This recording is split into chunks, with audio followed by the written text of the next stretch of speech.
ጤና ይስጥልኝ ክቡራትና ክቡራን ተመልካቾቻችን ዛሬ ከቴላቪቭ ስቱዲዮ ስርጭታችንን ጀምረናል። እንግዲህ በእውነት ቴላቪቭ ስቱዲዮ ድረስ ከጽፋት የህፃን ሃይማኖት ወላጆች ይገኛሉ። በዛሬው ውይይታችን ህፃን ሃይማኖት እንግዲህ ከተጠለፈች እንሆ 2 ዓመት ሊሞላት 1 ወር ቀርቷታል።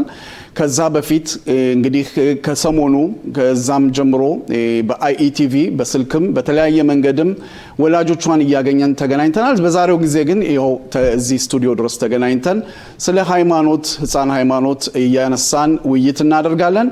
ክቡራትና ክቡራን ተመልካቾቻችን ድጋፋችሁ አይለየን እያለን ጤና ይስጥልኝ። በመጀመሪያ ሃይማኖት ወላጆች ጤና ይስጥልኝ አቶ ተስፋዬ ካሳው፣ ጤና ይስጥልኝ ወይዘሮ ባንቺ ካሳው። እንደምን ናችሁ? ደህና ናችሁ ወይ? ጤና ይስጥልን አቶ ተስፋዬ። ጤና ይስጥልን፣ እናመሰግናለን። ባሩሃሽ እንግዲህ ዛሬ በእውነት የተገናኘንበት ዋናው ምክንያታችን ያው ሃይማኖት ከተጠለፈች እንሆ 2 ዓመት ሊሞላት 1 ወር ቀርቷታል። 2 ዓመት ማለት ይቻላል። እስከ ዛሬ ድረስ በእውነት እስኪ ያን ቀን እናስታውስና ያችን ቀን እስኪ እናስታውሳት አቶ ተስፋዬ። እንዴት ነበር ሁኔታው? ከዛን ጀምርና እስከ ዛሬ ድረስ ምን ተሰራ፣ ምን ተደረገ፣ ፖሊስስ ምን አለ የሚለውን ቀስ እያልን ጠለቅ እያልን እናስገባለን። እስኪ ያችን ቀን እናስታውሳት አቶ ተስፋዬ። በዛሽ ቀን ወይም ወይዘሮ ባንቺ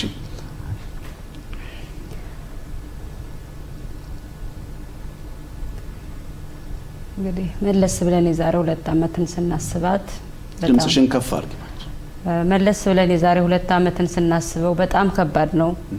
በጣም ቀኗን ሁልጊዜም ሳስባት ያቺ ቀን ሁልጊዜም ክፉ ናት ለኛ ለቤተሰብ ከባድ ሀዘን ከባድ መከራ የተቀበልንባት ቀን ናት። በጣም ከባድ ነው።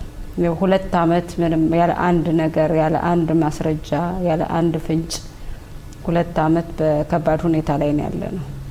እንግዲህ ይሄ የሆነው ከዚህ ሀገር ከገባችሁ 3 ዓመት ነው። እንግዲህ ለተመልካቾችም ከውጭ ሀገርም ለሚመለከቱን ተመልካቾቻችን አሉ በዩቲዩብ ገጻችን የሚመከታተሉ ማንኛውም አዲስ ገቢ እስራኤል ሀገር ውስጥ ሲገባ ለተወሰነ ጊዜ ማገምገሚያ ቦታ ማስተማሪያ ቦታ ውስጥ ነው። እዛ ህንጻ ውስጥ ነው እንግዲህ ሃይማኖትም እንደ ማንኛውም ልጅ ስትጫወት አምሽታ ውላ ሁሉም በየቤቱ ሲመለስ ሃይማኖት አልተመለሰችም። ያን ጊዜ እንዴት ነው ሁኔታው? እንዴት ነበር? ለማንስ አመለከታችሁ? ለማንስ አቤት አላችሁ? እስኪ አቶ ተስፋዬ ካንተን ጀምር። እሺ፣ አመሰግናለሁ አቶ ተስፋዬ። አይቲቪ ቴሌቪዥን ፕሮግራም በመጀመሪያ እንደዚህ ሃይማኖት ከተጠለፈችበት ጊዜ ጀምሮ አሁን ድረስ ያው ሃይማኖትን ስላለው መረጃ ስለ ሁኔታው ሁሉ ለህብረተሰቡ መረጃ ስለምትሰጡልን በጣም እናመሰግናለን። እንግዲህ ያችን ቀን እኔ እንዴት እንደምተረጉማት አላቀም። በጣም በእውነት ከባድ ነው፣ ቃላት አይገልጸውም። ይሄ ነው ብዬ ልነግርህ አልችልም።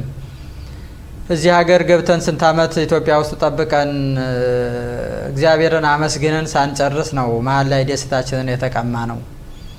ሃይማኖት ከጠፋች ጀምሮ የምንኖረው ህይወት አይደለም። እውነቱን ለመናገር ሰው ወደ ራሱ ጠጋርጎ የኔ ልጅ ብትሆንስ ብሎ ሲያስበው ያማል። የማይፈታ እንቆቅልሽ ነው የሃይማኖት ጉዳይ። ከዚያን ቀን ጀምሮ ያልተደረገ ነገር የለም። ያለርንበት ሚኒስተር ያለርንበት ባለስልጣን የለም።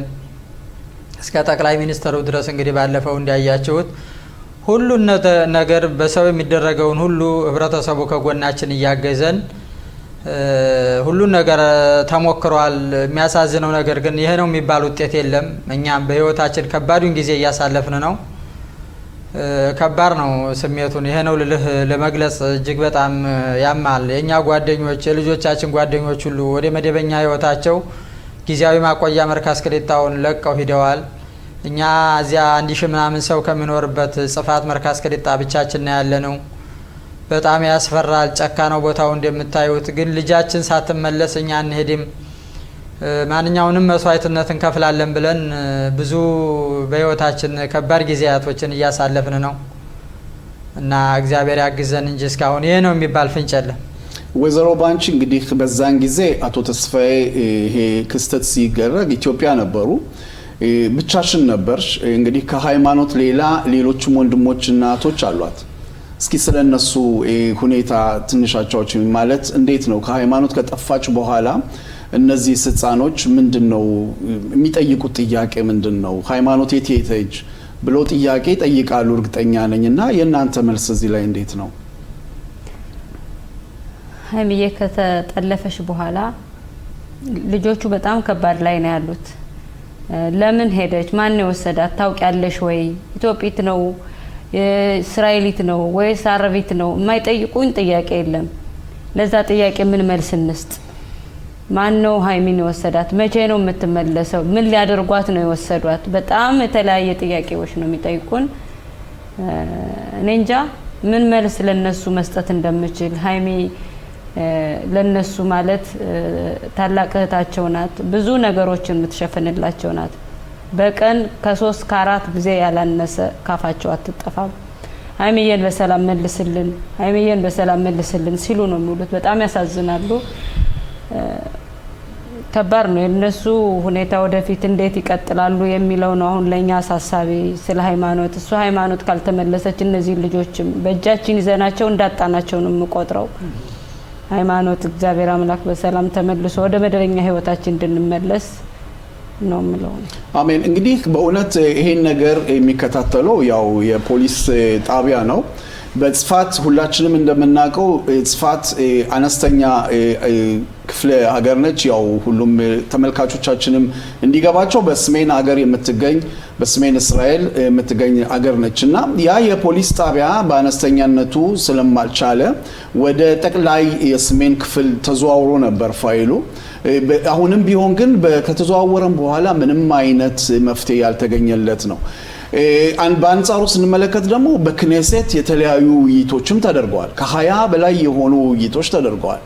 እነዚህ ከ20 በላይ የተደረጉት ውይይቶች ምንም አይነት መፍትሄ አለማምጣት ማለት በዚህ እንግዲህ ስለ አለንበት ሀገር ስለ እስራኤል ስናወራ በጣም ብዙ ስራ የሚሰራ ስራ ነው ያለው በቴክኖሎጂም በተለያዩ መልኩ በጦርነቱም ስናይ ግን የሃይማኖትን ነገር እስካሁን ድረስ ምንም አይነት ምንጭ አላገኛችሁም። ይሄ ምን ብላችሁ ታስባላችሁ አቶ ተስፋ? ከባድ ነው።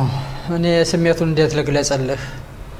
እኔ ህብረተሰቡ ይረዳዋል። በአዲስነት እዚህ ሀገር ተቀምጦ በራስህ አፍ አይደለም የምትናገረው። ቋንቋው ከባድ ነው። ባህሉን፣ ወጉን፣ ህጉን አታውቀውም። ሁሉ ነገር አዲስ ነው። እንደ አዲስ መፈጠር ማለት ነው እስራኤል ሀገር መምጣት። ቋንቋውን ሳናቅ ባህሉን ሳናቅ እዚህ ጦርነት ውስጥ ነው ገብተን ያለ ነው። ሚስጣራን በእውነት ለአንድ ሳምንት ለሁለት ሳምንት ካልሆነ በስተቀር ጠለቅ ያለ ነገር ከምር ይዞ ይህን ስራ አልሰራውም ብለን ነው እኛ ምናምነው። እንኳን እነሱ ፈልገው መረጃውን ሊያገኙ እንዲያው ክፉን አይጣልብህ አያድርስብህ እንጂ እኔ ሚስጣራ ችግር ይፈታል ብዬ እዚህ ሀገር አላምንም።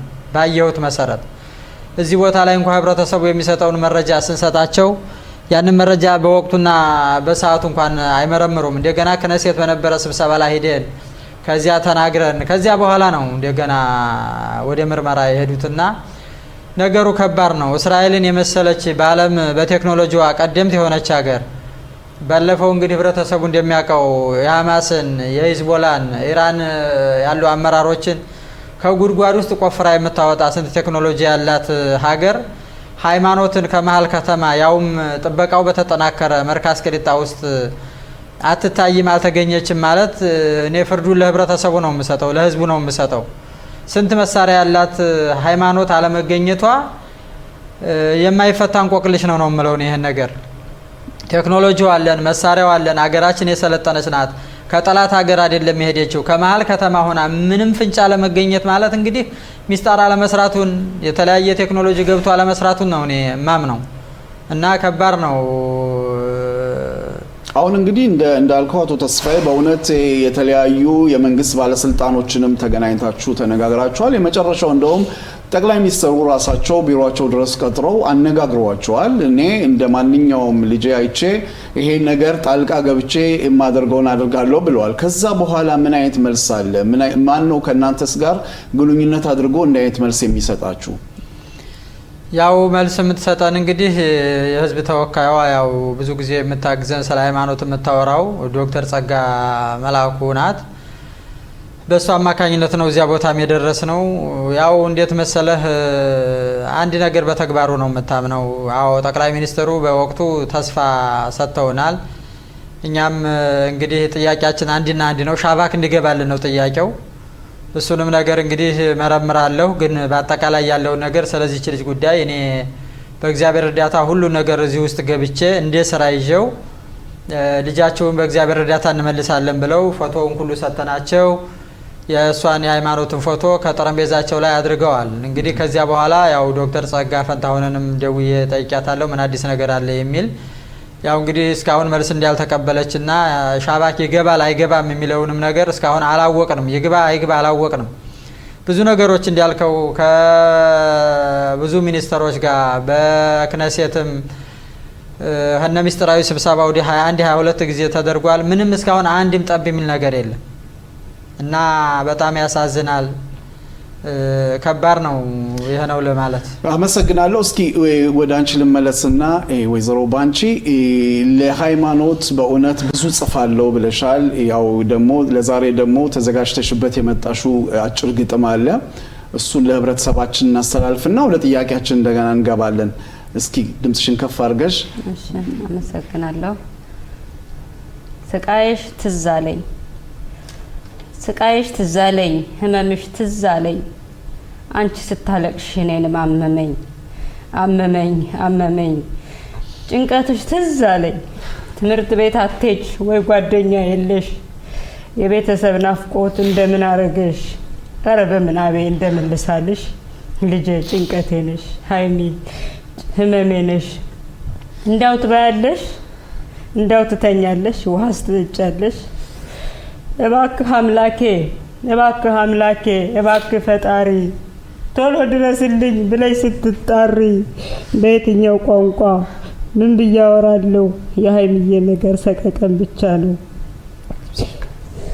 ሃይሚዬ ቋንቋ አላወቅኩኝ ወይ አልሆንኩሽ ጥላ ብቻሽን ስተውሽ ምን አልሽኝ ከኋላ አይዞሽ ሃይሚዬ አላልኩሽም ችላ ግራ ቢገባኝ ነው ከቆምኩት ከኋላ ወፊቱ ወፍዬ ብረሪ ብረሪ ሂደሽ ለሃይሚዬ ሁሉም ናፍቀውሻል ብለሽ ተናገሪ በዛው በሄድሽበት ሃይሚዬ ለያዛት አንተ ክፉ ሰው ነህ አንተ ደካማ ነህ ጸሎት የማትሰማ እንባ የማታብስ ደካማ ፍጡር ነህ ብለሽ ተናገሪ እኔ የምነግርህ እንባ ጎርፍ ሆኖ ጠራርጎ ሳይወስድህ ጸሎት እሳቱ ነው ጨርሶ ሳይበላ ወደ ሰውነትህ አምላክ ይመልስህ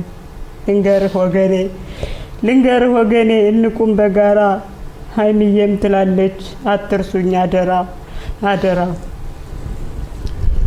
በጣም እናመሰግናለን። በእውነት ከባድ ነው፣ ቀላል አይደለም። እግዚአብሔር ከናንተ ጋር ይሁን። እስቲ አሁን ደግሞ በዚሁ ድምጽሽ በእውነት ሩሩህ በሆነ ሆድሽ አንድ ልጅ እንግዲህ ተጠልፋ 2 አመት መቆየት ማለት ትልቅ ጥያቄ ነው። ጠላፊዎቹ ከሰሙኝ ብለሽ የምትሰጫቸው መልእክት ካለ እስኪ በዛም አስተላልፈሽ ደግሞ ለእናቶች የፊታችን እሁድ በመናደርገው ሰላማዊ ሰልፍ ለእናቶችም መልእክትሽን አስተላልፊልን ባንቺ። እኔ መጀመሪያ ሃይሚዬ ለያዛ ሰው ምነግረው ነገር ቢኖር የሰው ልጅ ከንቱ ነው፣ ሁሉም ኃላፊ ነው። አንዲት ህፃን ልጅ አግተህ ይዘህ ከኛ ምንድነው የምትፈልገው? ያው የምናቀርባቸውን ነገሮች ተናግረናል። የምትፈልገው ነገር ካለ ከኛ ጋር በድብቅ መነጋገር ትችላለህ ብለን 2-3 ጊዜ ተደጋጋሚ ተናግረናል። እባክህ እባክህ እባክህ ቤተሰብ አለህ፣ ልጆች ይኖሩሃል። ሃይሚዬን ወደ ቤተሰቦቿ ጨምርልን፣ ወንድሞቿ ከቤተሰቦቿ ከወገኗ ለሚያለቅሰው ወገኗ መልስ ስጠን ነው ምለው። በ18 በአንደኛው ወር ደግሞ በሚደረገው አጸሬት ፕሮግራም ወላድ ሆናችሁ ሁሉ ለሃይሚዬ ድምጽ ሆናችሁ ሁላችንም ወጠን ድምጻችን እንድናሰማ ሃይሚዬ በሁሉም ቦታ ድምጿ ይሰማል። በየድንበት መንገድ ሁሉ ሁሉም ሰው ያያታል እና ለሃይሚዬ ድምጽ እንድንሆናት ወጠን ስል በእግዚአብሔር ስም ጥሬን አስተላልፋለሁ። አመሰግናለሁ ወይዘሮ ባንቺ። አቶ ተስፋዬ እንግዲህ በእውነት የፊታችን እሁድ ሰላማዊ ሰልፍ አቅደናል ቴል አቪቭ ከተማ። እስኪ ያንተም ያለን መልእክት ለወላጆች ለወገን ወገን ለወገን ነውና እናስተላልፍና ፕሮግራማችንን እንዘጋለን። እሺ አቶ ተስፋዬ አመሰግናለሁ። ያው ለህብረተሰቡ እንግዲህ የምናስተላልፈው መልእክት እንዲያው መጀመሪያ ባንቺ ተነሳችበት ምናልባት የጠለፋት ሰው የሚሰማን ከሆነ ሁለት ነገሮችን ማስተላለፍ ፈልጋለሁ። አንደኛ በእውነት ባንቺ እንደተናገረችው ሁሉ ነገር አላፊ ጠፊ ነው። ነገ ሁላችንም ይችን ዓለም ትተን ወደማይቀረው ዓለም ስንሄድ መጠየቃችን አይቀርምና እባክህ ልጅ እንኳን ባይኖርህ እህት፣ ወንድም፣ ቤተሰብ ከሰው ነውና የተፈጠርከው ፈጣሪህን ፈርተህ ልጃችንን መልስልን። ፈጣሪን ደግሞ የማትፈራ ከሆነ ገንዘብ ከሆነ ፍላጎትህ የኛ የስልክ በግል ስልክ አለ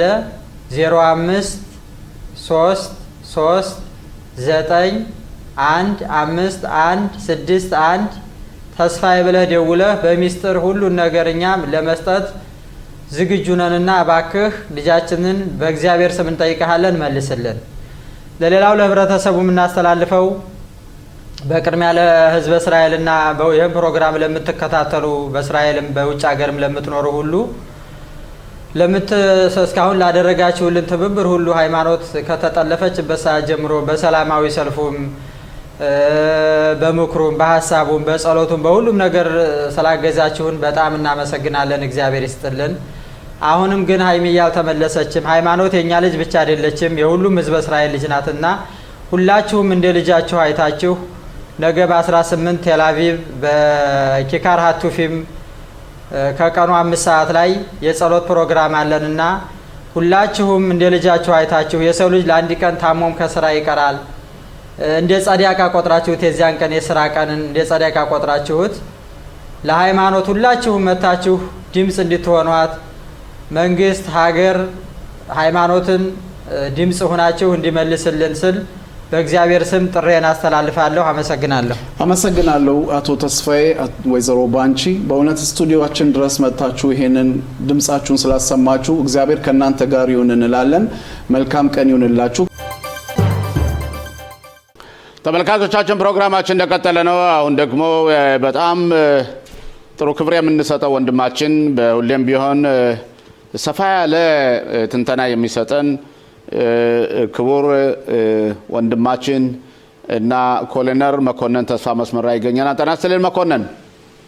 ጤና ይስጥልን ሰሎሞን፣ እንዴት ዋላችሁ? ሰላም ነህ ወይ? ሰላም ነን። ከኔ ጋር አብሮ ደግሞ ቃለ መጠይቁን የሚያካሂደው በዙም አቶ ተስፋዬ ይኖራል። ጤና ይስጥልኝ ተስፋዬ። ጤና ይስጥልኝ አቶ ሾሞ። ጤና ይስጥልኝ ኮሎኔል መኮንን። ጤና ይስጥልኝ ተስፋዬ። እስቲ አቶ መኮንን ቀጥታ ወደ ኢራን ልውሰድህ። የኢራን መንግስት ስራውን እየጨረሰ ነው እንዴ? አይመስለኝም። ኢራን እንደ ሀገር ጥንታዊ ሀገር ናት፣ ከባድ ሀገር ናት። ቀላል የምትባል ሀገር አይደለችም። ስራዋን ጨርሳለች የሚልም አቋም የለኝም። ምናልባት ግን ወደዛ አዝማሚያ የሚያሳዩ ነገሮች አሉ። በተለይ ውስጣዊ የሚደረገው ድርጊት በህብረተሰቡ ላይ የና አያቶላው መንግስት የሚያደርገው ተቆቃ፣ ገደላ፣ ስቃይ፣ ረሃብ፣ ጥማት በህብረተሰቡ ላይ ትልቅ ተጽዕኖ ስለነበረው ህብረተሰቡ በአሁኑ ሰዓት ከ15 ቀን በላይ ሰልፍ ወጥቶ በሀገሪቱ ላይ አንዳንድ የመንግስት ተቋማትን እያያዘና እያቃጠለ፣ በአንጻሩ እነዚህ የአያቶላው መንግስት ደግሞ ህብረተሰቡን በአስከፊ ሁኔታ እየገደሉ እንደሚባለው ከሆነ ከ5,000 እስከ 6,000 በላይ ሰዎች ንጹሃን የሞቱበት ሰላማዊ ሰልፍ እየተደረገ ነው። እንደምታውቀው የአሜሪካው መንግስት ለመደራደርም ሞክሮ ነበር። ግን የሞቱትን ብዛት በማየት ከትላንት ማታ ጀምሮ ማርሹን ለውጦ እርዳታው እየመጣላችሁ ነው የሚል ለኢራን ህዝብ ያስተላለፉት መልእክት አለ። ሁሉም በተጠንቀቅ ላይ ነው። በተለይ እስራኤል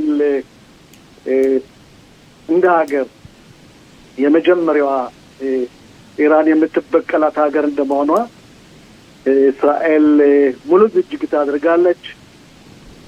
የአሜሪካው መንግስት መቼና በስንት ሰዓት የት ቦታ የሚለውን ባላውቅም ልዩ አቋም ወስዷል መሰለኝ።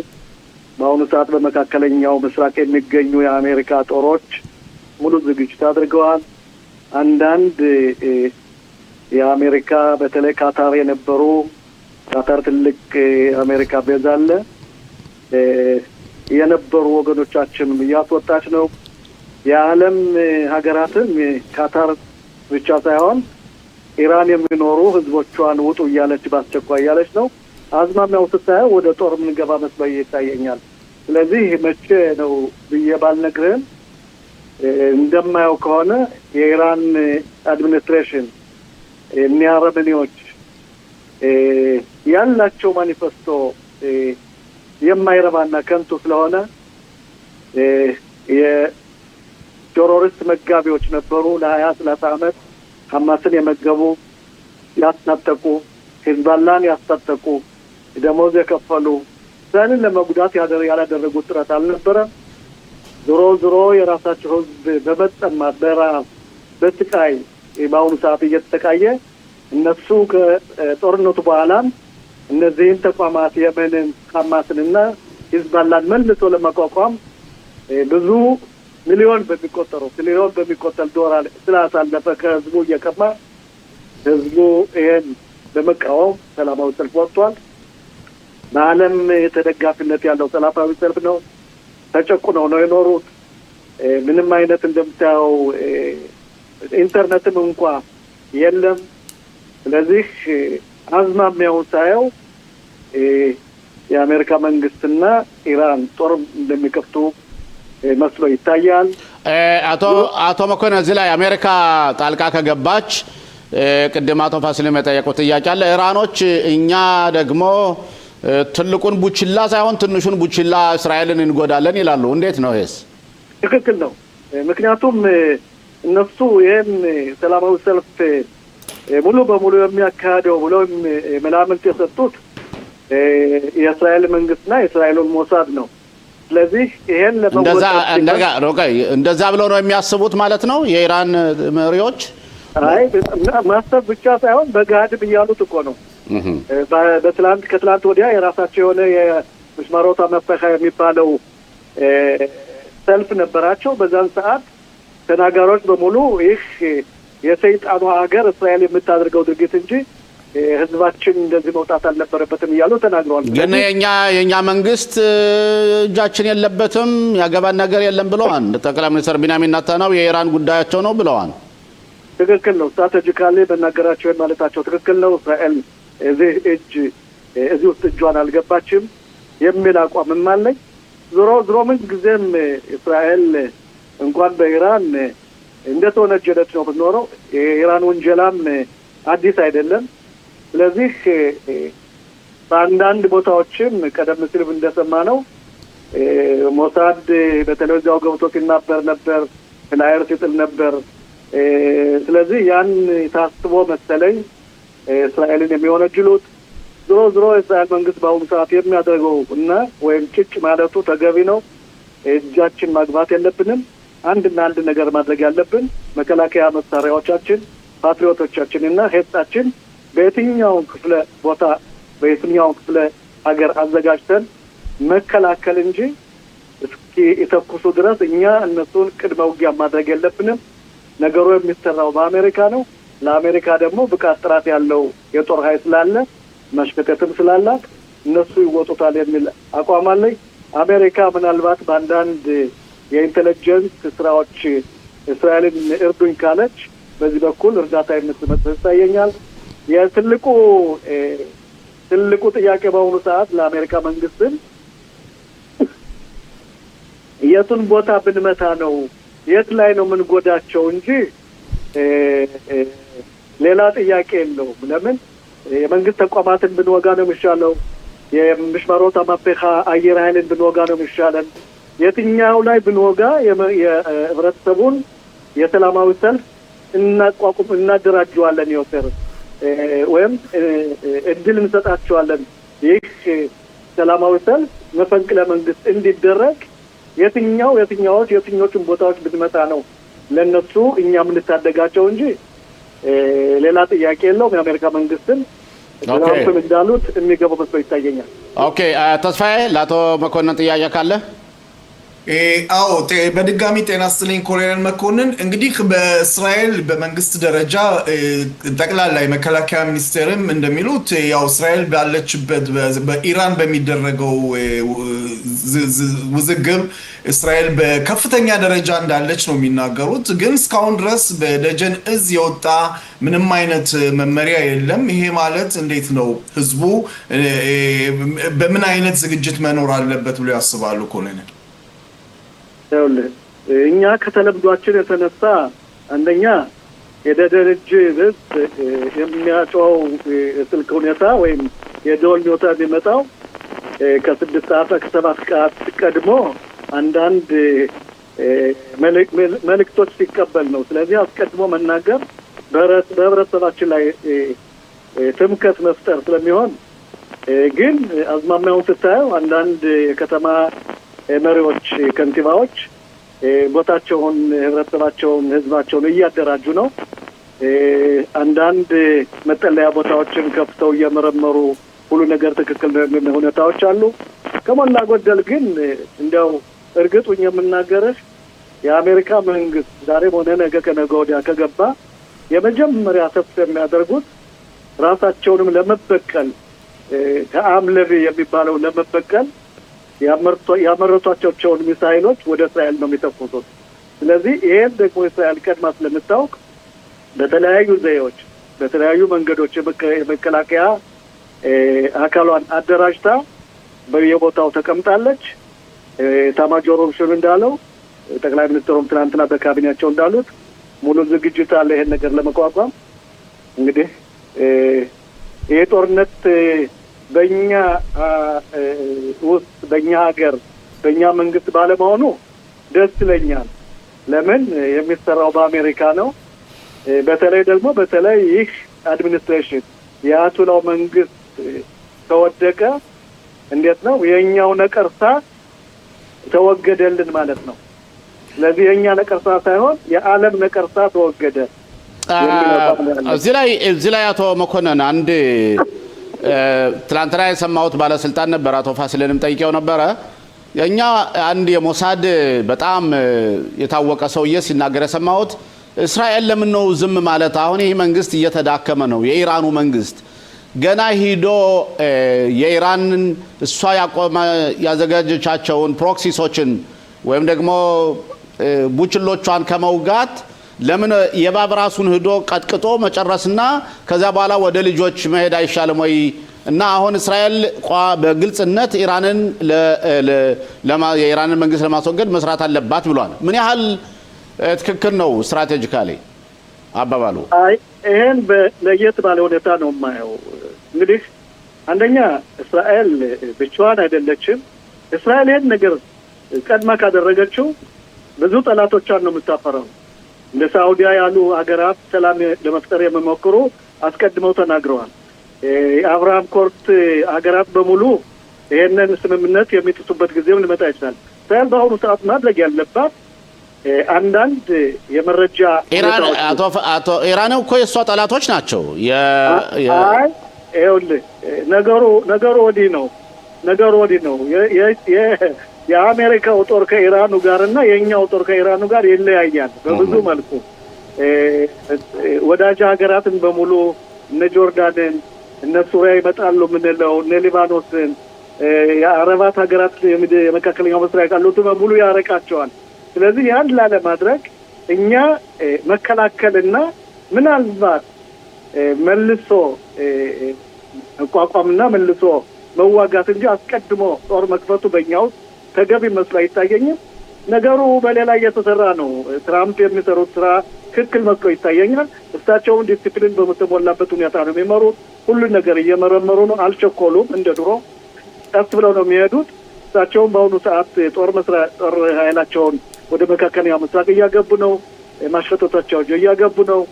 እንዴት ነው? ስለዚህ እኛ ብናደርገው ጉዳት እንጂ ጥቅሙ ብዙ አይሆንም የሚል አቋም ነው ያለኝ። አቶ ተስፋዬ ጥያቄ አለ ለአቶ መኮንን?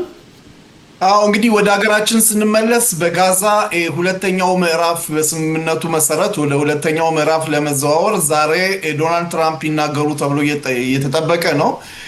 በዚህ ላይ ደግሞ በእስራኤል ያው ተቋሞም አለ። ይሄ ነገር ምን መስሎ ይታያል ኮሎኔል? አንደኛ አንድ አስከሬን አዛ ውስጥ የቀራለን ኢራን ግቢሌ የሚባለው መመለስ አለበት። ሁለተኛ እንደምታየው ነው በአዛም ውስጥ እነዚህ ቴሮሪስቶች አንሰራርተው ለመነሳት ሲሉ ትላንት እንኳ ወታደሮቻችን በራፊያት አካባቢ ከዋሻ የወጡ 6 ቴሮሪስቶችን አውድመዋል። ስለዚህ ምንም እንኳ ዞሮ እንግዲህ ሁልጊዜ መዋጋት ስለማይችል ሐማስ ትጥቁን የሚፈታ ከሆነና ሐማስ ግዛቱን የሚተው ከሆነ ኒር ግብልን ማስመለስ ብቻ ነው የቀረን። ሌላው አዛ መልሰት አትገባ የሚል አመለካከት የለኝም። የአዛ ህዝብም የሚፈልገው ምናልባት ሐማስ እንዲወጣ እንጂ መልሶ ተደራጅቶ እንዲኖር ይፈልጋል። ምናልባት ደግሞ የፈለስቲንም ወይም አቡ ማዘን መንግስት በዚህ ጣልቃ ሊገባ ይችላል። ዞሮ ለዘላለም አንዋጋም። እንግዲህ ጦር እስካሁን ተዋግተናል። ጠረጴዛ ዙሮ ተቀምጦ ደግሞ ሰላም መፍጠር የሚመች መስሎ ይታየኛል። ኦኬ በእውነት በአጠቃላይ ያዛን ሁኔታ ስንመለከተው አቶ መኮንን መጨረሻ ጥያቄ ነው። እስካሁን ሐማስ በ43% ባለው ቦታ ሙሉ በሙሉ እያስተዳደረ ነው ያለው። ሐማስ አልጠፋም። ይህ ባልጠፋበት ሁኔታ እንዴት ነው ወደ ሁለተኛው ደረጃ የሚተላለፈው? ለምን የኛ መንግስት ዝም አለ? ብዙ ጊዜ አይሆንም ወደ ሁለተኛው ደረጃ እናልፍም እንበል። ይህ የቀረው ወንድማችንም አለ ስቶሰብ ይመጣ። ስለዚህ እንዴት ነው ወደ ግን አሜሪካ የምትናገረውና የኛ መንግስት ለህብረተሰባችን እያስረዳ ያለው የተለያየ ነገር ነው። አንደኛ ሽሎሞ እንደሚመስለኝ ከሆነ የእስራኤል መንግስት በዚህ በኩል ንጹህ አቋም ነው ያለው። ሁለተኛ ደረጃ ማለፍ የለብንም ወንድማችን ኒር ግብሊ ካልተመለሰ፣ ሁለተኛ ሐማስ ትጥቁን ካልፈታ አንዳንገባ ብለው ተናግረዋል። ምናልባት ግን እነዚህ የሚገቡ ኃይላት ሐማስ ትጥቁን እስካላስፈቱት ድረስ መከላከያ ባለው ቦታ ተቀምጦ ዞሮ መከላከያ ገብቶ የሐማስን ትጥቅ አስፈትቶ ሐማስን ድባቅ መትቶ አዛም ለአዛው ነፃው ህዝብ ሰጥቶ የሚወጣ መስሎ ይታየኛል። ተጀመረ እንጂ የሚያልቅ አይመስለኝም። ሐማስ በቱርክ ወታደሮች ነው ትጥቁን የሚፈታው ወይስ በሳውዲ ነው በግብጽ ነው የሚፈታ መስሎ አይታየኝም። ስለዚህ ዞሮ የእስራኤል ነው የኛ ነው። መሞከር ግን ተወንጃይ ስለማያደርገን ይሞከር ነገር ዝም ብለን ግን ይሄን አልሞከርነውም ከምንል ይሄ ይሁንና ዞሮ የመከላከያ ስራ ቢሆን ስለሚሆን የቀረውን መጨረስ ይቻላል ማለት ነው። ኦኬ ኮሎኔል መኮንን ተስፋ ስላደረግን ነው ቆይታ አብረን በጣም እናመሰግናለን። እንደ ሁሌውም እግዚአብሔር ይስጥልን። በጣም ውጭም ቀዝቃዛ ስለሆነ ጥሩ ልብስ ልበስ። መኪና የምታሽከረክር ከሆነ በጥንቃቄ አሽከርክር እና መልካም ሳምንት ይሁንልህ። ሳምንቱ እየተደረሰ ነው። ደህና ቆይልኝ። ሰላም፣ አመሰግናለሁ። የሚልዊም ወይም ደግሞ የተጣጣቂ ወታደር ተወካያችን አቶ ካሳው መስመር ላይ ይገኛል። ጤና ይስጥልኝ አቶ ካሳው። ጤና ይስጥልኝ አቶ ሽሎሞ፣ እንዴት ነህ? ጤና ይስጥልኝ አቶ ካሳው። ማን ነው ስምህ? የአባትህ ስም ማን ነው? ይቅርታ ስላልተጻፈልኝ ነው። ካሳው ሽፈራው። ካሳው ሽፈራው። ጤና ይስጥልኝ ካሳው፣ ደህና ነህ ወይ? እግዚአብሔር ይመስገን። ሰላም ተስፋዬ። ጤና ይስጥልኝ አቶ ካሳው። እስቲ የመጀመሪያውን ጥያቄ አቶ ተስፋዬ እንዲጠይቅ እፈልጋለሁ። አዎ እሺ አቶ ሽሎሞ አመሰግናለሁ። እንግዲህ ካሳው በእውነት ለዚህ ውይይት ያቀረብነው አንደኛ ነገር ተጠባባቂ ወታደር ነው፣ ያው ተዋጊ ነው። እኔ ግን ከዛ ትንሽ መለስ ብዬ ወደ ኋላ በታሪኩ ብዙም ጊዜ በጦር ሰራዊታችን ውስጥ እንግዲህ የተለያዩ ክፍሎች አሉ። የካሳው ሽፈራው ተዋጊነቱን ለየት የሚያደርገው ጎን ለጎን ትከሻ ለትከሻ አብሮ የሚዋጉ ከውሻዎች ጋር ነው። እነዚህ ውሻዎች እንግዲህ ይሄ ክፍል ስለዚህ ክፍል ባጭሩ ብትነግረንና በኋላ ደግሞ ቀጥታ አሁን ባለበት የመጠባበቂያ ውትድርና ውስጥ እዛም እንነጋገራለን። እስኪ በመጀመሪያ ያሳለፍከውን ክፍል ትንሽ ባልሳሳት ኦቄዝ ነበረ መሰል የሚባሉት ባልሳሳት ኦቄዝ። እሺ አዎ የኦቄዝ ይባላል። ያው እንግዲህ እስራኤል ሀገር ውስጥ ካሉት የኮማንዶ ኃይሎች ወይም ልዩ ኃይሉ ከሚባለው አንዱ ነው። ያው እዛ ያለው ሁኔታ ቤት እንዲሰራል ምን ይሆናል የሚለውን እንግዲህ እንዳለ እንተውና ለየት የሚያደርገው እንዳልከው ከውሾች ጋር ያለው እንቅስቃሴ ነው። እዛ ውስጥ እንግዲህ ምርጥ ጓደኛ የሚሆነው ውሻ ነው ማለት ነው። ውሻ አንተ አንዳንድ ጊዜ ሲከፋም ታናግረዋለህ።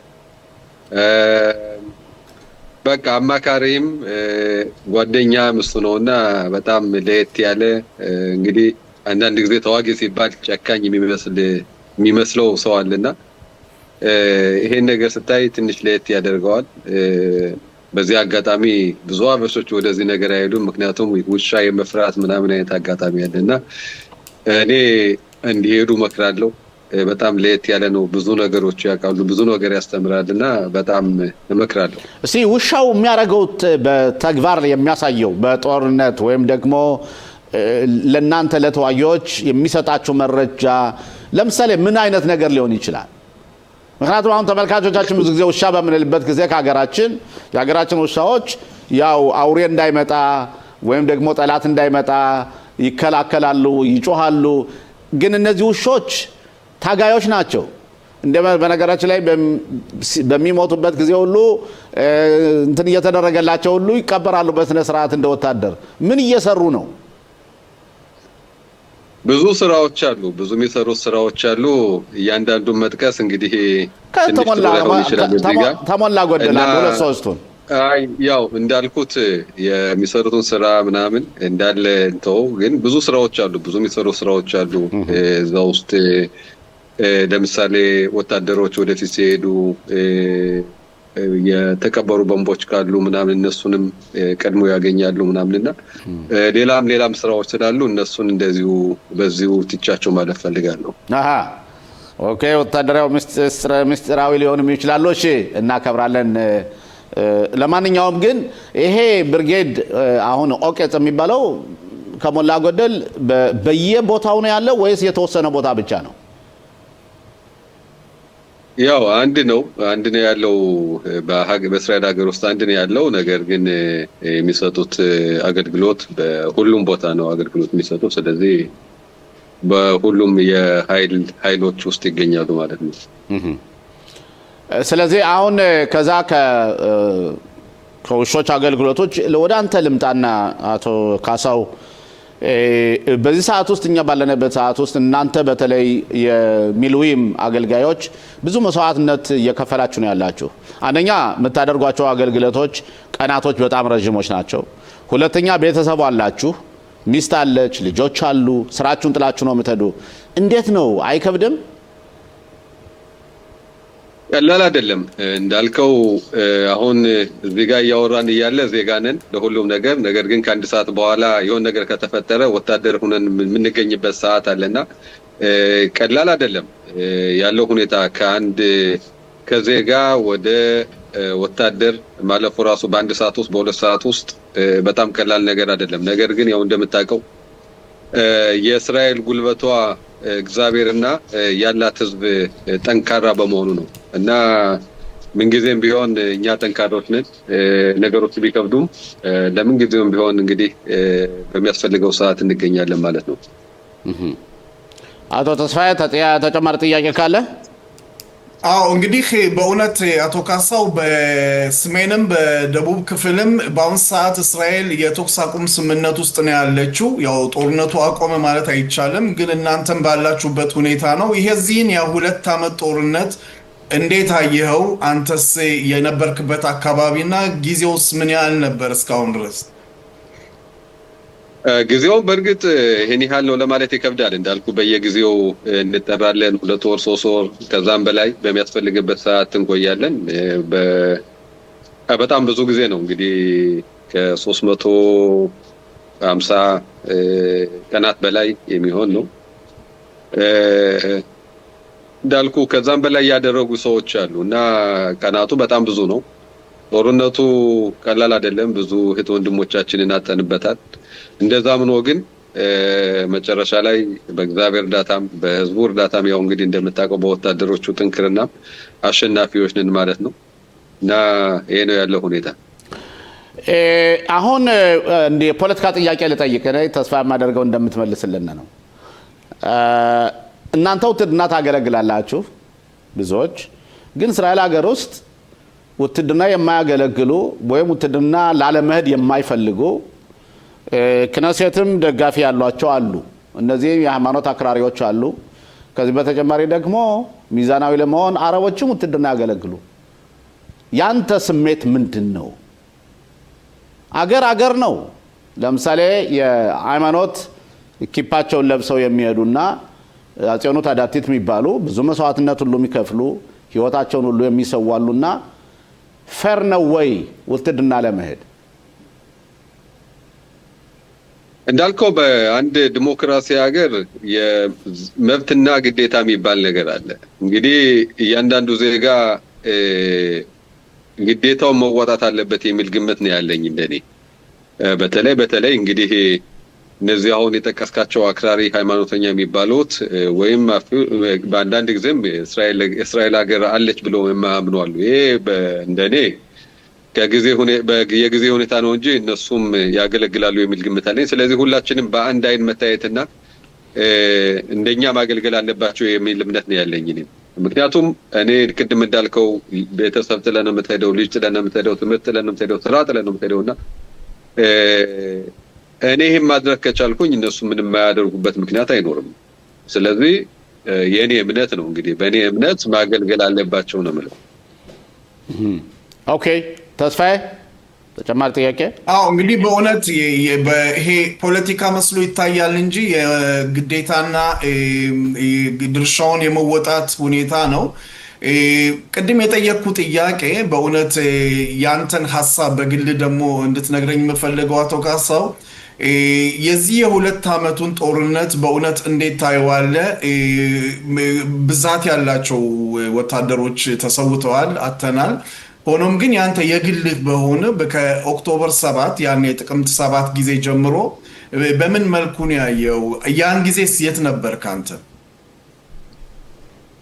ያን ጊዜ እውነቱን ለመናገር እንግዲህ የምታስታውስ ከሆነ ተኩሱ የጀመረው 5 ሰዓት ተኩል አካባቢ እስከ 6 ሰዓት በኩል ባለው ነው። እኔ ከጓደኞቼ ጋር ከውጭ ሀገር የመጡ ጓደኞች ነበሩኝና ጓደኛዬ በጠዋት ላይ መሄድ ነበረበት። ከሱ ጋር ስንጫወት አድረን ጠዋት 6 ሰዓት ላይ ለመተኛት እየተዘጋጀን እያለ ተኩሱ ጀመረ።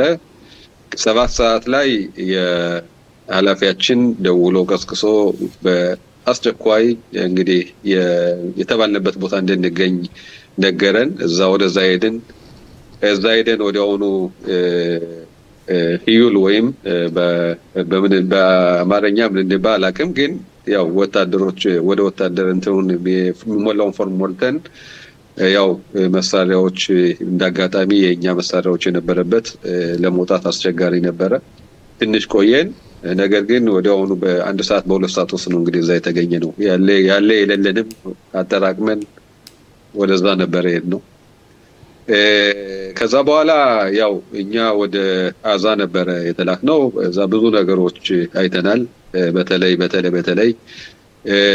የተደረገውን ጭካኔ እኛንን መጀመሪያ የደረስነው እዛ የነበረውን የተገደሉ ሰዎች በጣም የሚያሳዝንና አንዳንድ ጊዜ እንደዚህ ስትደርስ በህይወት ውስጥ ልትረሳው የማትችላቸው ብዙ ነገሮች አሉ።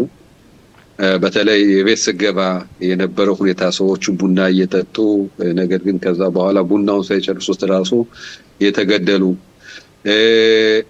እናትና ልጅ ታስረው ቤተሰቦቹ ታስረው የተቃጠሉ ቤተሰቦች ሁሉ በጣም በጣም አስቸጋሪና አስከፊ የሚባል አደጋዎቹ ደርሰው እንግዲህ እኛም የዛ ሁሉ እይታ እንትን ነበርን ደርሰንበታል ማለት ነውና ቀላል አይደለም።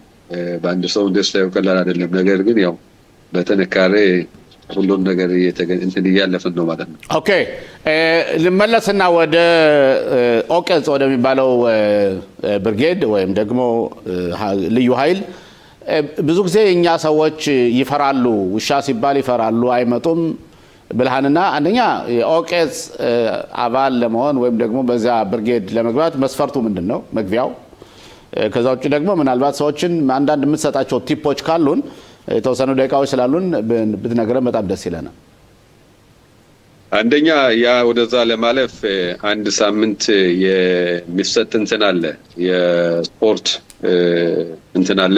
ያንን ማለፍ አለበት። ብዙ ሰዎች ነው የሚመጡት። ጊቡሽ መሰለ የሚባለው ባለሳሳት አዎ በእንትን በሄብሩ ጊቡሽ ይባላል። በአማርኛ ምን እንደሚባል አላውቅም፣ ግን ያንን ፈተና ማለፍ አለብህ። የሚሰጥን ብቃት ያላቸው የስፖርት ብቃት እሱ ያው ይፈተሻል። አዎ የስፖርት ብቃት ብቻ ሳይሆን ብዙ ነገሮች ይጠይቃሉ። አንዳንድ ጊዜ የስፖርት ብቃትም ጎበዝ ሆነ የጭንቅላት ጥያቄዎችም አሉ። ከሰው ጋር የመግባባት ሰዎችን የመርዳት ከባጭር ጊዜ ውስጥ ሰዎች ጋር አብሮ የመስራት ስፖርት ብቻ መስሎ የሚታየን ነገር አለ። ስፖርት ብቻ አይደለም፣ ብዙ ነገሮች ይጠይቃሉና ያን ሳምንት ነው፣ ሙሉ ሳምንት ይደረጋል። በዛው በጣም በጣም በጣም የምትተኛው ሰዓት ትንሽ ነው፣ የምታወጣው ኢነርጂ በጣም ብዙ ነው። ብዙ ጭንቅላት በዛው ውስጥ ደግሞ ጭንቅላትን የሚጠይቁ ጥያቄዎች አሉ እንዳልኩት። ያንን ማለፍ አለብህ። የሚመጡ ሰዎች በጣም ብዙ ናቸው። ሆኖም ግን እኛ አበሾች ጠንካራዎች ነን። ይሄን ነገር ማለፍ እንችላለን ብዬ ገምታለሁ። አብዛኛዎቹ ያው ከውሻ ጋር በተገናኘ ስለሆነ እንደዛ መሰል የሚፈሩት እንዳልኩት እኛ የመጀመሪያዎች ነው። እኔ ነበርኩኝ፣ ሌሎች አንድ ሁለት ነበሩ። የመጀመሪያዎች ነን። እዛ ጥሩ ውጤት ስላሳየን የነበረን ሁኔታም ጥሩ ስለነበረ ከዛ በኋላ ብዙ ወጣቶች ሲመጡ አይቻለሁ። አሁን እንግዲህ ከተለቀኩበት ብዙ ጊዜ ሆኖኛል። በአሁኑ ሰዓት ምን እንዳለ አላውቅም እዛ ውስጥ። ነገር ግን የምመክረው በጣም አሪፍ በጣም ጥሩ ቦታ ስለሆነ ቢመጡ በህይወታቸው ውስጥ ጥሩ ትምህርት ያገኛሉ ብዬ ገምታለሁ። ኦኬ ለመጨረሻ ጥያቄ ጊዜ አለ አቶ ሽሎሙ? አለ አንድ ደቂቃ አለ። እሺ የመጨረሻ ጥያቄ እንግዲህ አቶ ካሳው ብዙውን ጊዜ እነዚህ ተዋጊዎች ከውሻ ጋር ካላቸው ቅርቦት እንደገናም ደግሞ በጣም ጊዜ ወስደው ነው አብረው ትሬኒንግ የሚያደርጉት። እንግዲህ እንዴት ነው የመለያየቱ ጉዳይ? አንዳንድ ጊዜ ሳይ ተዋጊዎች በጣም በቅሬታ በማልቀስ ነው እንግዲህ ውሾቻቸው ሲጎዱ ወይ ደግሞ ከዚህ ዓለም ሲሞቱም እንደዛው ነው። አንተ ያለኝ የምትለው አንድ አጋጣሚ ካለ ከአንተ ውሻ ጋር እሱን ሰምተን እንጨርስ ብዬ ነው። አዎ እንዳልኩ ቀላል ነገር አይደለም። ምክንያቱም 3 አመት ወይም ከዛ በላይ የሚሆን አብረው ነው የምትኖረው፣ አብራችሁ ነው የምትበሉት፣ አብራችሁ ነው የምትዞሩት እና አንዳንድ ጊዜ እንስሳ መሆኑን ትረሳና ጓደኛ እንደሆነ ነው የምታስበው። ከጓደኛ ጋር ደግሞ ከምትወደው ጓደኛ ጋር ስትለያይ በጣም አስቸጋሪ ነው። እንደዛ ያው በቃ እንግዲህ እዛም ላይ ውትድርና ላይም የምታምነው ጓደኛ የምትለው እሱ ነውና ቀላል አይደለም መለያየቱ። እንደዚሁ ደግሞ በአጋጣሚ ሆኖ ደግሞ አደጋ ከደረሰበትም የበለጠ ያስከፋል። እንግዲህ ቅድም አቶ ሽሎሙ እንደጠቀሰው እነዚህ ውሾች ሲሞቱ ራሱ መቃብር አላቸው። የራሱን የቻለ መቃብር አላቸው። ስማቸው ምን እንደሰሩ ምን እንዳደረጉ ያ ሁሉ ተጽፎ እንደ ሰዎች ነውና ክብር አለው ማለት ነው። ኦኬ አቶ ካሳው ሽፈራው በጣም እናመሰግናለን። አብረህን ላደረከው ቆይታ በእውነት ብዙ ያላወቅናቸው ነገሮች እንድናውቅ አድርገህልናል። ከዚህ በተጨማሪ ደግሞ እንደናንተ አይነት ሰዎች ውትድርና የሚያገለግሉና ቤተሰቦቻቸውን ጥለው ህይወታቸውን መስዋዕትነት ለማድረግ የሚሄዱ ለሀገራቸው ለሚሰው ለመሰዋት ህይወታቸውን ለመሰዋት ለሚወዱ ሁሉ ትልቅ ክብር አለን። በጣም እናመሰግናለን። አመሰግናለሁ። በአጠቃላይ አሁን እንደምናየው ከሆነ በዓለም አቀፍ ደረጃ በጣም አወዛጋቢና አነጋጋሪ ሆኖ ያለው ነገር የኢራን መንግስትና በህዝቡ ላይ የሚያደርገውን ጭፍጨፋ በተመለከተ ነው። ይህን በተመለከተ የተለያዩ አይነት ዘገባዎች አሉ። የተቃዋሚ ፓርቲዎች እዛን የመንግስቱን የሚቃወሙት ወደ 24000 ተገለዋን የሚሉ አሉ። አንዳንዶች ደግሞ 12000 ነው ይላሉ። ራሱ ግን መንግስቱ 12000 ገለናን ብለው አምነዋል።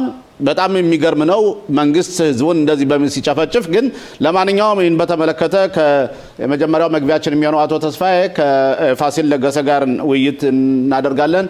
ጤና ይስጥልን አቶ ፋሲል። ጤና ይስጥልኝ አቶ ስሎሞ። ጤና ይስጥልኝ አቶ ተስፋዬ። አቶ ፋሲል እንዴት ነው? ሐመናይ ሊሸኝ ነው እንዴ? ከስልጣኑ ሊወርድ ነው? መንግስቱ ምን ላይ እየሄደ ነው? እየፈራረሰን በለው። እንግዲህ አንተ ድምፅ መውጣት ጀመረ። ያለምከው እየተሳካልህ ነው። ለእኔ ብቻ ሳይሆን ለዓለም በተለይ ለዚያ ቀጠና ኢራን ነቀርሳ ናች ብለን ብዙ ተናግረናል። እና ያ ከሆነ ብዙ ህዝቦች ነፃነታቸውን ያገኙ። የሰው ልጅ ህይወት አቶ ፋሲል ከሞት ይድናል። ትክክል ነው ማለት ይቻላል። እንግዲህ ያለው ተጨባጭ ሁኔታ ስንመለከት ሽሎሞ ኻሜናይና ግብረ አበሮቹ ማለት ይቻላል፣ ኻሜናይና ጅራቶቹ ማለት ይቻላል የኢስላም ሪፐብሊክ መንግስት ከፍተኛ ባለስልጣኖችና አካላት በሙሉ በከፍተኛ ጭንቅ ላይ እንደሚገኙ ግልጽ ነው። ተስፋዬ በዜናውም ላይ ተናግሮት ሊሆን ይችላል። በአሁኑ ሰዓት ብዙ የውጭ ሀገር ዜጎች ኢራንን ለቀው እየወጡ ነው። በዛ አካባቢ በሚገኙ አገሮች የሚገኙት የአሜሪካ የጦር ሰፈሮች እየተለቀቁ ነው። እንግዲህ ዛቻዎች የመጡ መስሎ ይታያል። ኢራኖች በአካባቢው የሚገኙ የአሜሪካ ጦር ሰፈሮችና የአሜሪካ ወታደሮች ላይ ጉዳት እናደርሳለን፣ እስራኤልንም እናጠቃለን የሚል አመለካከታቸውና አባባላቸውን እየገለጹ ነው ማለት ይቻላል። ያም ሆነ ይህ ፕሬዚደንት ዶናልድ ትራምፕ በመጨረሻ ውሳኔ ላይ የደረሱ መስሎ ይታያል። ትናንት የእስራኤል ልዩ የካቢኔን ስብሰባ አድርጎ ነበር። ፕሬዚደንት ዶናልድ ትራምፕም ትናንት ተናግረዋል። እየመጣን ነው፣ ቀጥሉበት ብለዋል። ይህ አባባላቸው የበለጠ የኢራናውያንን ያሟሟቀ መስሎ ነው የሚታየው። ግን እንደሰማነው ከሆነ አቶ ፋሲል በተለያዩ መገናኛ አውታሮች በእርግጥ ኢራን ውስጥ ኢንተርኔት የለም፣ ስልክ የለም። ያው በኃይል ነው ይዘው ራሱ እንደፈለጉ ነው የሚያደርጉ። ሆስፒታሎችን ሁሉ የሰዎችን እየገደሉ መግደል ብቻ ሳይሆን በህይወት ያሉትንም ይዘው ለመሄድ ያ ብቻ ሳይሆን አቶ ፋሲል ሬሳ እንኳ ቤተሰቦች ወስደው ለመቅበር በሚፈልጉበት ጊዜ $6000 ክፈሉ ይሏቸዋል። አቶ ፋሲል የማንን ጊዜ አስታወስን? ኢትዮጵያ እንደዚህ አይነት ጊዜ አልነበረም በመንግስቱ ኃይለማርያም ጊዜ። እኔ በመንግስት ሁሉም ቦታ ማለት አይቻልም። አዲስ አበባ አደረ በእርግጥ ሁሉም ቦታ ማለት አይቻልም። የተወሰኑ ቦታዎች ሬሳም በገንዘብ ካልከፈላችሁ አትቀበሉም፣ እንደውም ሬሳ ይከለከላል ይባላል። ባለሳታት ኢትዮጵያ ገንዘብ ክፈሉ ሳይሆን ሬሳ ወስዳችሁ መቀበር አትችሉም፣ በቀይ ሽብር ተመትተው እንደዛ ነገር መሰለኝ እንጂ ነበረ ገንዘብ ክፈሉ ነበር በደርግ ጊዜ። ለማንኛውም እዚህ ደረጃ ላይ በድረሳቸው በጣም ያሳዝነው። እንደውም አቶ ሽሎሞ ብዙ እንግዲህ የሚፈጽሙት የኢራን ሚሊሻዎች ሳይሆኑ የኢራቅ ሺህ እምነት ተከታይ የሆኑ ሚሊሻዎች ካሰም ሱሊማኒ ያሰለጠናቸው ማለትም ተቀጣሪዎች ማለት ነው። ተቀጣሪዎች ምንድነው? ቅጥረኞች እንበል። ቅጥረኞች አዎ፣ እንደሱ ናቸው። ይህን እንግዲህ የሚፈጽሙት ይባላል። አንዳንድ ጊዜ ከዋናዎች ይልቅ ቅጥረኞቹ ይብሳሉ። ታውቃለህ፣ በሌሎችም በተለያዩ ዓለም ጦርነቶች። ግን አቶ ፋሲል ቅጥረኞችን እኮ የሚያዟቸው እነሱ ናቸው። ማለትም በዜጋቸው ላይ ቅጥረኞችን ግደሉ ቢለው የሚያዙ ናቸው። ኻሜናይ ናቸው። ባሲጅ የሚባለው የሚሽመሮታ ማፔኻ ወይም አብዮታዊ ጋርድ የሚባሉት እነሱ ናቸው። አቶ ፋሲል እኮ እነሱ ናቸው። ባሲጆች ኢራናውያን ናቸው። ይሄ አብዮታዊ ጥበቃ የሚባለውም ኢራናዊ ነው። ከዛ በተጨማሪ ከኢራቅ የመጡ የሺ ሚሊሻዎች ካሰም ሱሊማኒ ልክ እንደ ሂዝቦላ ያቋቋሟቸው አሉ። እነሱ ተጨማሪ ሆነው ግድያ የፈጸሙ ነው። ቅጥረኞች እነሱ የሚፈጽሙት ግድያ ከባድ ነው እየተባለ ነው። ያም ሆነ ይህ እንግዲህ በነገራችን ላይ የካሰም ሱሌይማንን ካነሳው የእሱን ሞኑመንት ወይም የእሱን ምስል ደግሞ በድንጋይ ሲቀጠቅጡት አይተናል በቴሌቪዥን። ታይቷል። በተለይ እነዚህ በድንበር አካባቢ በሚገኙ ከተሞች ማለት ይቻላል ከዋና ዋና ከተሞች ከማሻድ እና ከኢስፋሃን ከመሳሰሉ ከተማዎች ውጭ እነዚህ ትልልቅ ከተሞች አካባቢ ውጭ በድንበር አካባቢ እንደሚባለው ከሆነ ተቃዋሚዎቹ ኃይላቸውን ጠራርገው ቦታዎቹን ሁሉ ይዘዋል ነው የሚባለው። ያም ሆነ በቴህራንም ቢሆን በሌሎችም ቦታ ቢሆን የኻሜኔይ መንግስት ራሱ መቆጣጠር እያቃተው መጥቷል። ትላንትም በተለያዩ ዜና ማሰራጫዎች ፕሬዚደንቱንም አቶ ሽሎሞ እንዲሁም የውጭ ጉዳይ ሚኒስትሩን ለማየት ችለናል። እስከ መጨረሻው ነው እንገፋበት፣ ሪፐብሊካችንን አንጥልም፣ አሜሪካ እና እስራኤል የደረሰሱት ጥርሳቴ ነው ይሄ ድርጊት። ስለዚህ አርፎ ቢቀመጡ ይሻላል፣ ዜጎቻችን ባይታለሉ ይሻላል፣ እኛም ቢመርጡ ይሻላል የሚል ንግግር ሲያሰሙ ነበር። ኦኬ አቶ ተስፋዬ ለአቶ ፋሲል ጥያቄ። አዎ ጤና ይስጥልኝ በድጋሚ ፋሲል። የእኔ ጥያቄ እንግዲህ በእውነት ይሄ ህዝባዊ አመፅ ትንሽ ለየት የሚያደርገው በአሁን ሰዓት አንዳንድ ሾልኮ የሚወጡ መረጃዎች እንደሚያሳዩት ሚስጋዶች የመቃጠል ሁኔታ ከ20 በላይ የሆኑ ሚስጋዶች እና ከ50 በላይ የሆኑ የባንኮች የአካባቢ ባንኮች እየተቃጠለው መሆኑን ነው። ይሄ የሚያሳየው እንግዲህ በእውነት መንግስት ይሄንን አይነት አመፅ እርምጃ መውሰዳቸው ምን ያህል በእውነት ያለው መንግስት ጊዜው አጭር መሆኑን ማወቅ የሚችልበት ሁኔታ ይታያል። ፋሲል በጣም ከባድ ድርጊት ነው የተወሰደው። ያም ሆነ አሁንም በአጠቃላይ ሁኔታ መገንዘብ ያለብን ኢራን 100 ሚሊዮን የሚኖርባት ሀገር ነች፣ ህዝብ የሚኖርባት ከዛም በላይ ኢራን 80 በላይ ብሔረሰቦች አሏት ነው የሚባለው ነው መሰለኝ እንደ ኢትዮጵያ እንደሚባለው። ኢራን ረጅም ስልጣኔ ባለቤት የሆነች ሀገር ነች። እንግዲህ 80 እና 30 መስጊዶች ቢቃጠሉ በጣም ያበሳጫቸዋል፣ ያስቆጣቸዋል። ግን ለነሱ በብዙ ነገር እንደ ኢምንታቸው ሊሆን ይችላል ካለው ቁጥር ጋር ሲመራሰል። የኢራን ህዝብ እኮ 99 ከመቶ የሺ እስልምና እምነት ተከታይ ነው። እምነቱን ሳይፈልግ ቀርቶ አይደለም፣ በእምነቱ የተጠቀሙ ፋሺስታዊ ድርጊት የሚፈጽሙትን በመቃወም ነው። ባንክ ማቃጠሉ ስንመለከት በአንድ በኩል ራሱ ጉዳይ ማለት ይቻላል። ነገር ግን ያንን ባንክ ብዙ ነው የሚጠቀሙት እነዚህ ነፍሰ ገዳዮቹ ናቸው። ስለዚህ ነው እርምጃ ወሰደው። ስለዚህ እስካሁን ድረስ በሚታየው ነገር በሚደርሱን ዜናዎች ተስፋ ለመርዳት እንደምንቻለው እንቅስቃሴው እየተፋፋመ ነው። መጨረሻው እየተቃረበ ነው። መቼ ዶናልድ ትራምፕ እርምጃ ወስዳሉ? ትላንት ተብሎ ነበር፣ ዛሬ ይባላል፣ ነገር ይባላል፣ ሰነገ ወዲያ ይባላል። የሚያውቅ ያለ መስሎ ማይታይ። አቶ ፋሲል ኢራን የብሔር ብሔረሰቦች ሀገር ናት። ማለትም የተለያዩ ብሔር ብሔረሰቦች ይኖሩባታል። ከዚህ መካከል አሁን ግን ከሰላማዊ ሰልፉ እየተሳተፉ ያሉት የታህራን ወይም የኢራን ዋና ከተማ ሰዎች ብቻ ሳይሆን በፔሪፌራው በየከተማው ራቅ ያሉት እነሱ ሁሉ ነው አሁን እየተሳተፉ ያለው ከሰላማዊ ሰልፉ።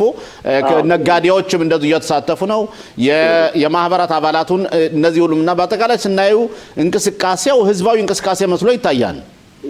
ሁሉንም የሚወክል ነው። አስቀድሜ ለገለጽኩት ኢራን የብዙ ብሔረሰቦች ሀገር ነች። ከ140 እጅ በላይ የሚሆነው 40 እጅ በላይ አካባቢ ፋርሶች ናቸው ወይም ኢራን የፓራስ የቀድሞዎቹ ትውልዶች ናቸው ከ140ዎቹ። የተቀሩት ደግሞ ኩርዶች አሉ፣ የተቀሩት ደግሞ ባሉቺዎች አሉ፣ ሌሎችም ብሔረሰቦች አሉ። ያም ሆነ ይህ እንቅስቃሴ በተዋሃደ መልክ ነው የሚያካሄዱት። እርግጥ አሁን ቴህራን ስለኝ የቴህራን አካባቢ ብዙዎቹ ነዋሪዎች የፋርስ ዘሮች ናቸው እና ለእንቅስቃሴው መሪ ሆነው እንደውም የቀረቡት እነሱ ናቸው። ትልልቅ ከተሞች ላይ ብዙ ትኩረት የኢራን መንግስት የሚያደርገው በትልልቅ ከተሞች ላይ የእነዚህ ብሔረሰብ ነዋሪ ተወላጆች ስለሚኖሩ፣ በጠረፍና በድንበር አካባቢ ብዙዎች ኩርዶች፣ ቱርኮች እንዲሁም ባሉቺዎች እና ሌሎች ይገኛሉ። ስለዚህ በዛ አካባቢ ምንም እንኳን አናሳ ብሔረሰቦችም ቢሆኑ ያላቸው ኃይል ከፍተኛ ስለሆነ የተለያዩ ቦታዎችን ሁሉ ለመቆጣጠር ችለዋል። ያም ሆነ ይህ እንቅስቃሴ የኢራን ህዝብ ሙሉ እንቅስቃሴ ነው ማለት ይቻላል። አሁን አቶ ፋሲል ኢራንን አሁን አሜሪካ ወይም ደግሞ ትራምፕ እርምጃ ወስዳለሁ ብለው በሚናገሩበት ጊዜ አንደኛ እስራኤል በጥንቃቄ መቆም አለባት። ምናልባት እንደ አባቶቻችን አባባል አህያውን ሲፈሩ መደላድሉን ይባላል። ምናልባት አሜሪካን ሲፈሩ ወደ እስራኤል ሚሳይል ይተኩሳሉ ተብሎ ጥርጣሬ አለ። ምን ያህል ስጋት አለ በዚህ ላይ አቶ ፋሲል? ትልቅ ስጋት ያለው አስፈላጊው ጥንቃቄም እንዲደረግ እንደው ረገብ ብሎም ነው የሚናገረው። ግን ሁሉም የሚፈልገውን መሰለህ አቶ ሰሎሞ፣ አንድም እንደምትፈልገው እርግጠኛ ነኝ። የመጨረሻውን ሆኖ መንግስት የኢራን መንግስት ከስልጣን ላይ እስኪወርድ ድረስ ትንሽ ብንታገስና የሆነውን ነገር ብንቀበል ይሻላል ብለን ነው የምናምነው። ምክንያቱም በእውነተኛ መንገድ የዚህ መንግስት መገርሰስ መውደቅ ማለት በመካከለኛው ምስራቅ ሰላም መጣ ማለት ነው። የሰላም አየር ነፈሰ ማለት ነው። ይህ ሁሉ ግርግር የነበረው መካከለኛው ምስራቅ እስራኤልን እናወድማለን ብለው ተነስተው የነበሩት ኢራኖች ሂዝቦላዎችን፣ ሐማስን፣ የወተት ዝንቦችን፣ የኢራቅን ሺዎች የገነቡት ያው እስራኤልን ለማጥቃትና እስራኤልን ለመደምሰስ ነበር። የዚህ ሁሉ አሳፋሪ ድርጊት መሪዎች ከስልጣን መወገድ ሰላም ማምጣቱ ጥርጥር የለውም። ግን አቶ ፋሲል እንበል አሁን ሰላማዊ ሰልፉ ውጤት አደረሰና ሰላማዊ ሰልፉ ውጤት ካመጣ ውጤቱ ሊጠለፍ አይችልም? ለምሳሌ ሊጠልፉት የሚችሉት እነዚህ የሚሽመረው ማፔኻ የሚባሉት የአብዮታዊ ጋርዶች እነሱ ለምሳሌ ስልጣኑን ከያዙት ዞር ምንም ፋይዳ የለውም፣ ፋይዳ ቢስ ነው። ይህ እንዳይሆን አስቀድመው ትናንትናም ተነጋግረናል። በውጭ ሀገር የኢራንን ተለዋጭ መንግስት ልክ በኮሚኒ ጊዜ እንደነበረው ለመስረት ከፍተኛ ጥረት እየተደረገ ነው ይባላል። በተለይም በዶናልድ ራሽነቱ መሪነት። ስለዚህ እንደዚህ አይነት ድርጊቶች መፈጸማቸው የተለመደ ስለሆነ አሜሪካና እስራኤል እጃቸውን አራጥረው አይቀመጡም። የአሜሪካ ሲአይኤ ከፍተኛ እንቅስቃሴ እያደረገ ነው። ስለዚህም ድርጊቶቹ እንዳይፈጸሙና አብዮቱ እንዳይጠለፍ ተመልሰን እዛው ቦታ ላይ እንዳንቀመጥ ከፍተኛ ጥረት መደረግ አለበት ብዬ ነው የማምነው። አንድ ፋሲል፣ አንድ ጥያቄ እስራኤልን በተመለከተ በትላንትናው ዕለት አንድ የሞሳድ ከፍተኛ ባለስልጣን የነበረ ሰው ሲናገር ሰምቻለሁ በአንድ ቴሌቪዥን ጣቢያ። እሱ ያለው ምንድን ነው? እስራኤል አሁን ነው እጇን ማስገባት ያለባት።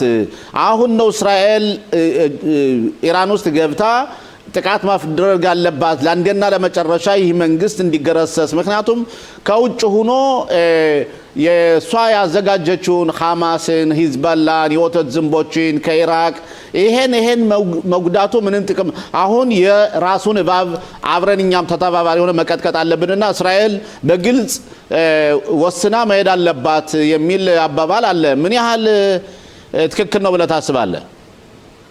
አንደኛ ትክክል ነው፣ አዲስ ነገር አይደለም። ይህ አባባል አሁን በእስራኤል መንግስት ባለስልጣን ዘንድ ሆነ በሰባችን ዘንድ በሀገሪቱ ዜጎች ዘንድ ይህ አመለካከት አሁን በከፍተኛ ሁኔታ ተቀባይነት ያለው አመለካከት ሆኖ መጥቷል።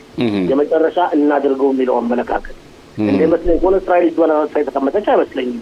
ስሎሞ በፍጹም ለዚህ ሁሉ ከተማ ደፍረስ ሰላማዊ ሰልፍ መነሳት የውጭ ሀገር ስለላ ድርጅቶች ተሳትፈዋል የሚሉት የኢራን መሪዎች እውነታቸውን ሊሆን ይችላል። እርግጥ ማን እንደተሳተፈ ባናውቅም እስራኤልም አሜሪካም ሌሎቹም ማን እንደተሳተፈ ባናውቅም ይህ እንቅስቃሴ በከፍተኛ ሁኔታ ተረድቷል፣ ተገፍቷል። የመጨረሻውን ደግሞ ይህን ከተደረገ በኋላ ህዝቡ ብቻውን መንግስቱን አውርዶ ጥሎ መንግስት መመስረት አይችልም በፍጹም። ስለዚህ በፊቱ የቆየው ማለት የሞሳድ ድርጅት አባል የነበረው የሰጠው አመለካከት ትክክል ነው፣ ግን ይህ አመለካከት አዲስ አይደለም። አቶ ተስፋዬ መጨረሻ ጥያቄ ካለ ለአቶ ፋሲል 1-2 ደቂቃ አሉን። እሺ በቃ የመጨረሻ መጠየቅ የምፈልገው በአሁን ሰዓት በእውነት አሜሪካ ፕሬዚደንት ዶናልድ ትራምፕ እንግዲህ ከተናገሩ በኋላ በፋርስ ባህረ ሰላጤ ብዛት ያላቸው የጦር መርከቦች እዛ አካባቢ እየተሰባሰቡ መሆኑን የሚወጡ መረጃዎች አሉ። እንግዲህ ይሄ ማለት ጥቃቱ እየቀረበ ነው ማለት ነው ፋሲል? ይመስላል እንግዲህ ሰሞኑን ጀምሮ እሳቸው ራሳቸው ተናግረዋል። ተዘጋጁ፣ አሁን በቅርብ ጊዜ ነው እርምጃ የሚወሰደው፣ እየረዳናችሁ ነው፣ ልንመጣላችሁ ነው ብለዋል።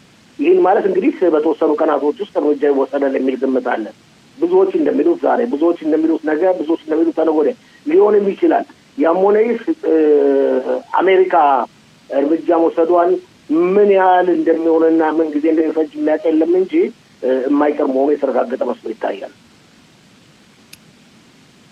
አቶ ፋሲል እንደ ሁሌውም ቢሆን በጣም እናመሰግናለን ለሰጠን ሰፋ ያለ ትንተና።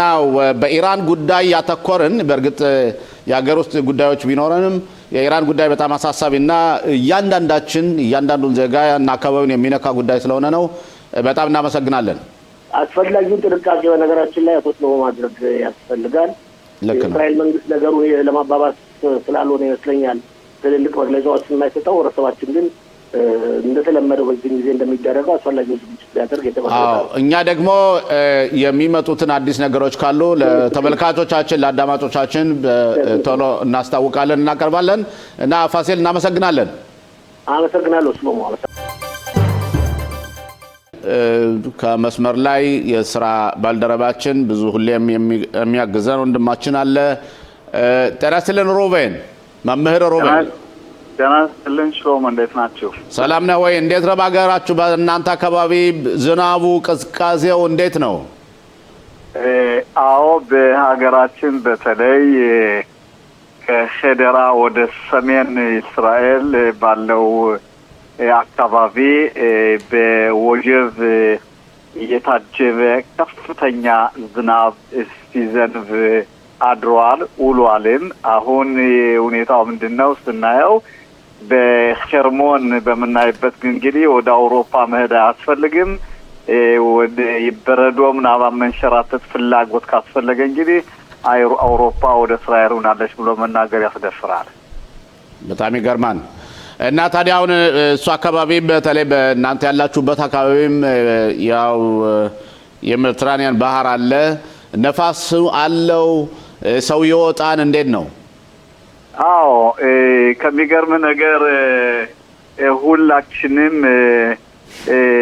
ክሪያቲያን ጠቅላላ በዚህ በኸይፋ አካባቢ ጠቅላላ በሰሜኑ አካባቢ ሁላችንም ከውሃ ዳርቻ ሜዲትራኒያን ባህር ዳርቻ ነው ያለነ። ንፋስ ኃይለኛ ንፋስ አለ። ዝናብም አንዳንዴ አልፎ አልፎ ትላማታ በጣም ዘመን ነበር ተጠዋት ድረስ አልፎ አልፎ ዝናብም ይጥላል።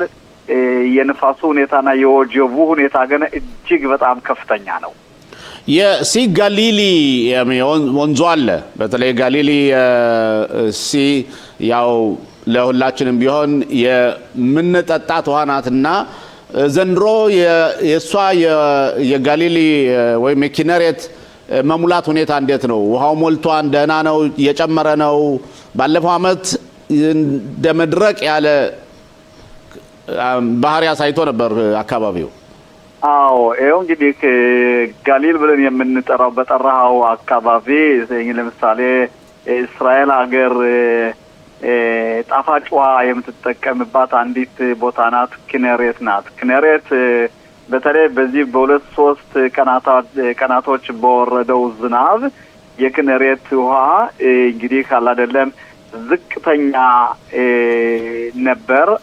በአሁኑ ሰዓት ግን ዝቅተኛ የነበረው ከፍ በማለት በመሙላት ላይ ነው ያለ። በአሁኑ ሰዓት እንግዲህ ያለው ሁኔታ ምንድነው? አሁን ይሄ ዝናብ በዚህ አይነት በሚቀጥልበት ወቅት የኪነሬት ሁኔታ እየሞላና እስራኤል የውሃ ችግሯ በደንብ ችግሩ እየተፈታ እንደሚሄድ ነው። እርግጥ እስራኤል ያመጣችው ቴክኖሎጂ ጨውን ውሃ ማጣራትና መጠቀምም ተጀምሯል። የውሃ ችግሯ እያለፈላት ነው። በዚያን ጠቀል ማለት እንግዲህ የኪነሬት ሁኔታ በምናይበት ጊዜ በጣም ዝናብ እየዘነበ ኪነሬት እየሞላች አካባቢው መኦድ እየለመለመ ነው መስሎ የሚታየው በአሁኑ ሰዓት ሽሎሞ።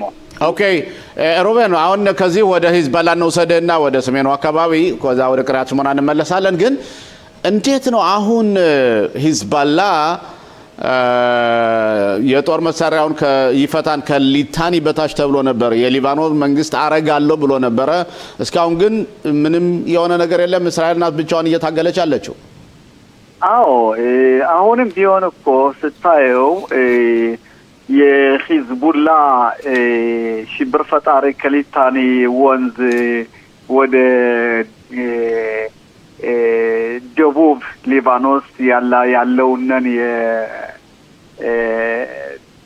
ትጥቅ መፍታት አለበት፣ ይህንን ለማድረግ እኛ እናደርጋለን ብሎ የሊባኖስ መንግስት ይህንን ሲናገር ሁላችንም አዳምጠነው ዓለምም ያውቃል ይሄን ሁኔታ። ይህንን ነገር እንደማያደርግ የሊባኖስ መንግስት ግን ለእስራኤል አዲሱ አይደለም። ይህን እንደማያደርግና ችሎታ እንደሌለው እስራኤል መንግስት የእስራኤል መከላከያ ኃይል አውቋል።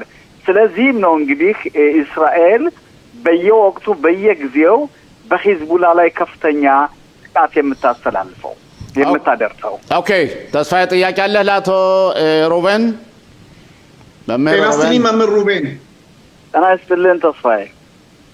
በመጀመሪያ እንግዲህ ያው ስለ አየር ጸባይ ቀደም ብላችሁ ተነጋግራችኋል። የጎላን ኮረብታዎች እና የጎላን ወንዞች፣ ተራራዎች፣ ሸንተረሮች በእውነት በበጋ ወራት ነው ምን ያህል ዝናብ እንደወረደ ብዙውን ጊዜ ለጉብኝት ስንመጣ የምናየው እና ራሳችሁን ጠብቁ እንላለን። የኔ ጥያቄ እንግዲህ በእውነት ከሰሞኑ አነጋጋሪ የሆነው የክሪያት ሽሞና ነዋሪዎች ኢየሩሳሌም ድረስ በመምጣት ያው በክኔሴት አካባቢ ያደረጉት ሰላማዊ ሰልፍ ትንሽ መፍትሄ ያለው መስሎ ይታያል።